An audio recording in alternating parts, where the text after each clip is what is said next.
Welcome to Live and Yes, Loud. welcome to Live and Lab. So another big one that happened this weekend was the Brits. Let's get to the Brits. The Brits. First of all, I thought Lady Gaga was a bit sad at the Grammys. Yeah. I love Lady Gaga. She was amazing when she sang the American anthem at the Super Bowl. I thought she was absolutely that dramatic and that absolute American spirit. She encapsulated it.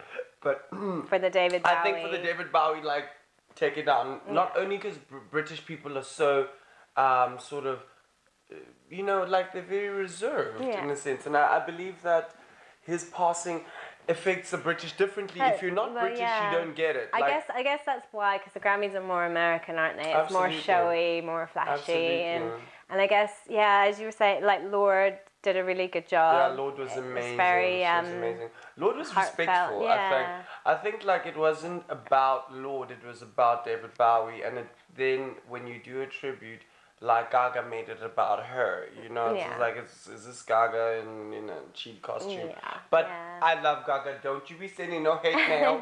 I love me some Gaga. Yes, but, we love Gaga. You know, she could have, you know, toned it down, chosen one song respectfully, you know. And I mean, I think it's the show she was putting on the show, whereas I think Lord's just spoke for itself. It didn't need all that. Yeah, it was pretty good. Going to a big winner, Adele. Oh, Adele, of course, she cleaned up with the Brits. Like, you know, I always want to say, guys, if you honestly have a dream out there, when I look at Adele, I think go out and do it. You know, don't let anything stand in your way. Yourself, your family, you know, your circumstances. Drugs, alcohol, I know that I've suffered from that one a little bit.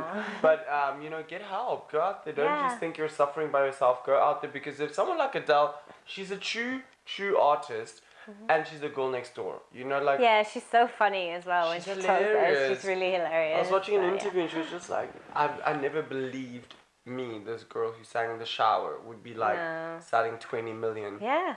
Like, and just... But that's it. Anything's possible, and I think if you really believe in what you're doing, then it can come true. And the thing is, people can say things like, oh, just in the right place at the right time, but you need to put yourself in the right place at the right time as well. You have to be in those situations where you can meet people and network and actually go out there and do something about it, because if you like are just stuck on your couch watching TV all day, it's never going to happen.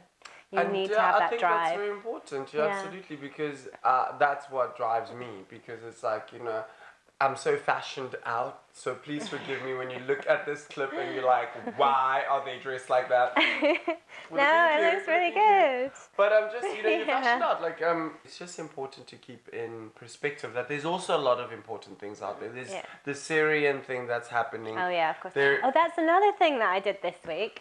So, a friend of a friend has written a song for the Syrian crisis and to raise money for it, and he's going to be releasing it in April. So I helped to film him in the studio doing some for his music video. So that's going to be, and I will put a link to that when I get one. So The question is, what are we doing to change our world around us? Even if it's a small thing, even if it's recycling, whether it's you helping a friend to do that, you know, or using recycled materials or whatever. I think it's just important to always be aware and alert that this world is ever changing now. We don't live in those days where our parents used to just get it. You know, like, this is it.